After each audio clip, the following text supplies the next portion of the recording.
বিশ্বজুড়ে দাদাগিরি করে বেড়ানো যুক্তরাষ্ট্রকে শাস্তি দিল চীন। বেইজিংয়ের বিরুদ্ধে যাওয়ার কারণে যুক্তরাষ্ট্রের উপর নেমে এলো এমন খড়গ। স্বশাসিত তাইওয়ানের কাছে অস্ত্র বিক্রির জেরে কয়েকটি মার্কিন অস্ত্র বিক্রেতা কোম্পানির উপর নিষেধাজ্ঞা আরোপের ঘোষণা দিয়েছে বেইজিং। তাইওয়ানকে নিজেদের অংশ বলে দাবি করে আসছে চীন। এই অঞ্চলকে নিজেদের সঙ্গে যুক্ত করতে প্রয়োজনে শক্তি প্রয়োগ করতেও আপত্তি নেই তাদের। তবে তাইওয়ানের প্রতি অকুণ্ঠ সমর্থন দিয়ে যাচ্ছে যুক্তরাষ্ট্র। অস্ত্র বিক্রি থেকে শুরু করে সামরিক প্রশিক্ষণ কোনো কিছুই বাদ দিচ্ছে না ওয়াশিংটন। যুক্তরাষ্ট্রের কাছ থেকে শুধু অস্ত্রই কিনছে না তাইওয়ান, নিজেদের অস্ত্র শিল্পকেও পুনরুজ্জীবিত করার চেষ্টা চালাচ্ছে তারা। পাশাপাশি দেশটির পুরুষদের জন্য মিলিটারি সার্ভিস 1 বছরের জন্য বাধ্যতামূলক করা হয়েছে।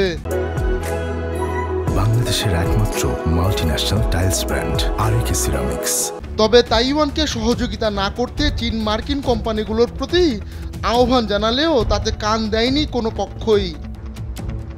এদিকে কোন কোন মার্কিন কোম্পানির ওপর নিষেধাজ্ঞা আরোপের ঘোষণা দিয়েছে চীন তা জানায়নি বেইজিং। যুক্তরাষ্ট্রের কাছ থেকে F-16 যুদ্ধবিমান, আব্রামস ট্যাঙ্ক ও বিভিন্ন পাল্লার মিসাইল পাওয়ার কথা রয়েছে তাইওয়ানের। বছরের পর বছর তাইওয়ানকে যুক্তরাষ্ট্রের এমন সমর্থনে ক্ষুব্ধ হয়ে রয়েছে বেইজিং।